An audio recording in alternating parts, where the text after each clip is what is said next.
श्री शिवाय नमस्तुभ्यम। हर हर महादेव। हरियाणा राज्य के रेवाड़ी जिले में गुरु जी पंडित प्रदीप मिश्रा जी के द्वारा आरती श्री शिव महापुराण कथा का आज अंतिम दिन था। 23 मार्च 5वें दिन की कथा में गुरु जी ने नए उपायों की जानकारी दी है, जो कि इस प्रकार है। प्रदोष के दिन प्रदोष काल का एक नया उपाय गुरु जी ने बताया है।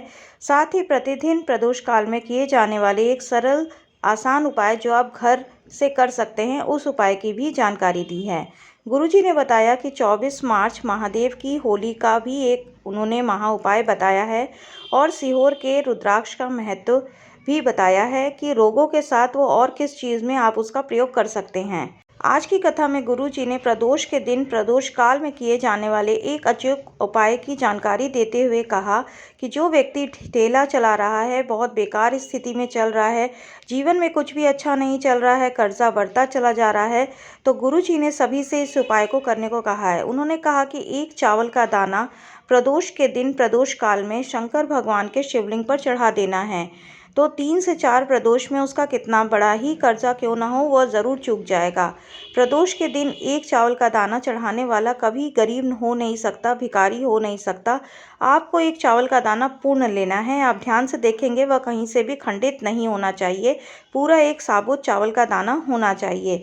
तो प्रदोष के दिन प्रदोष काल में आपको वह चावल का दाना शिव जी पर अर्पित करना है। अब महीने में 2 प्रदोष आती है, एक शुक्ल पक्ष की और एक कृष्ण पक्ष की, तो दोनों ही प्रदोष में आप इस उपाय को कर सकते हैं। शिवलिंग पर चावल का दाना आपको अपनी कामना करते हुए श्री शिवाय नमस्तुभ्यम बोलते हुए अर्पित कर देना है। आज की कथा में गुरुजी ने कहा कि लोग उनसे प्रश्न करते हैं कि गुरुजी आप प्रदोष का एग्जैक्ट समय बता दीजिए, तो इस पर गुरुजी ने कहा अगर समय देखकर आपको बताएं कि प्रदोष का समय कब होता है, तो आप इस प्रकार से समझ सकते हैं कि सूर्य ढल रहा हो और चंद्रमा निकल रहा हो, परंतु सूर्य दिखाई नहीं दे रहा हो, पर सूर्य की रोशनी हो, उस समय को प्रदोष काल कहा जाता है। गुरुजी ने कहा प्रदोष काल के पूजन का महत्व अगस्त्य ऋषि ने बताया है। और सबसे पहले प्रदोष काल की पूजन किसने की थी, तो आज की कथा में गुरुजी ने बताया कि 12 ज्योतिर्लिंग में से एक ज्योतिर्लिंग है ओमकारेश्वर। तो इस नामक पर्वत पर ज्योतिर्लिंग जो विराजमान है ओमकारेश्वर ज्योतिर्लिंग, सबसे पहला प्रदोष काल में महादेव का पूजन भास्कर देव अर्थात सूर्य देव ने की थी। आज की कथा में गुरुजी ने कहा कि यह तो सभी को पता है कि सीहोर का जो रुद्राक्ष होता है वह रोग मुक्ति के लिए होता है, परंतु हम सभी से निवेदन करेंगे कि सीहोर से रुद्राक्ष का वितरण जब चालू होगा, शुरू होगा, तब आप सीहोर जाकर फ्री में रुद्राक्ष प्राप्त कर लीजिएगा और उस रुद्राक्ष को एक लाल धागे में पिरोकर अपने गले में आपको डाल लेना है। तो वह रुद्राक्ष जीवन में कभी भी आपको असफल नहीं होने देगा, आपको सफलता प्राप्त होती ही जाएगी।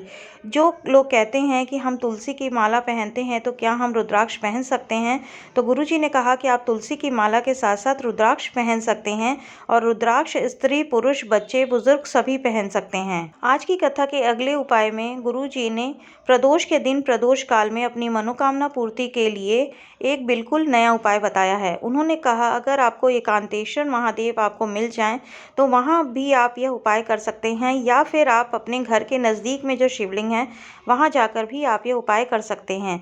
बेलपत्र, शमी पत्र और चावल के दाने को माता अशोक सुंदरी के स्थान पर स्पर्श कराते हुए शिवलिंग के ऊपर अर्पित कर देना है। ध्यान से सुनिए, आपको एक बेलपत्र लेना है, एक शमी पत्र लेना है और एक चावल का दाना लेना है। इन तीनों चीज़ों को आप अपने सीधे हाथ में रखिए और इसके बाद आपको माता अशोक सुंदरी के स्थान पर स्पर्श कराकर इन तीनों को एक साथ स्पर्श कराते हुए आपको वो बेलपत्र, शमी पत्र और चावल के दाने को शिवलिंग के ऊपर अर्पित कर देना है। जब आप बेलपत्र को और शमी पत्र को शिवलिंग के ऊपर अर्पित करेंगे, तो बेलपत्र की जो डंडी होती है वह जलाधारी की ओर होना चाहिए और उसी तरीके से शमी पत्र की डंडी भी जलाधारी की ओर ही होनी चाहिए। और अब आप उसके ऊपर चावल का एक दाना अर्पित कर देंगे। इस तरीके से यह तीनों चीज़ें आपको अर्पित करनी हैं और आपकी मनोकामना निश्चित पूर्ण होगी। बस आप प्रदोष के दिन प्रदोष काल में इस उपाय को करेंगे और अपनी कामना बोलते हुए श्री शिवाय नमस्तुभ्यम बोलते हुए इस उपाय को कीजिएगा। आज की कथा की अगली जानकारी में गुरुजी ने कहा कि प्रदोष काल तो रोज़ आता है और प्रदोष के दिन का भी इंतज़ार करने की ज़रूरत नहीं है कि प्रदोष का दिन आएगा तब आप कोई उपाय करेंगे।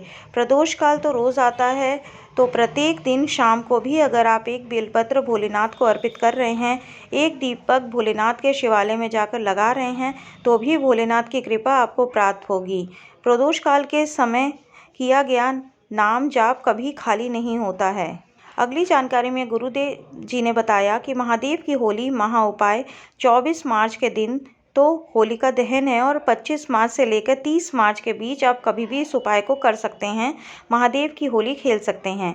आपको एक कलश जल लेना है और एक कलश जल के अंदर आपको लाल चंदन या तो आप मिला दीजिए या अश्वगंधा मिला दीजिए या गुलाल या केसर भी आप डाल सकते हैं, यानी कि आपको पानी का जो रंग है वो चेंज करना है।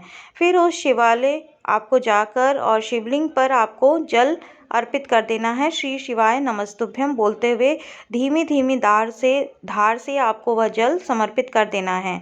इसके बाद जल आपको थोड़ा सा कलश के अंदर झेल लेना है और झेल कर अपने घर ले आना है। घर में प्रवेश करने से पहले घर के मुख्य द्वार के बीचों बीच उस जल का छींटन कर देना है और उसके बाद अपने शरीर पर भी उस जल को थोड़ा सा छींट लेना है। तो गुरुदेव कहते हैं कि जिस प्रकार से उस रंग का कलर नहीं जाता है, उसी प्रकार से जब उस जल का छींटन आप अपने ऊपर करेंगे, अपने परिवार के ऊपर करेंगे, तो महादेव जी आपके पूरे परिवार का कल्याण करेंगे। और इस तरीके से आपको महादेव की होली खेलना है। यदि आपको आज की जानकारी उपयोगी लगी हो तो कमेंट में हर हर महादेव अवश्य लिखें। श्री शिवाय नमस्तुभ्यम। हर हर महादेव।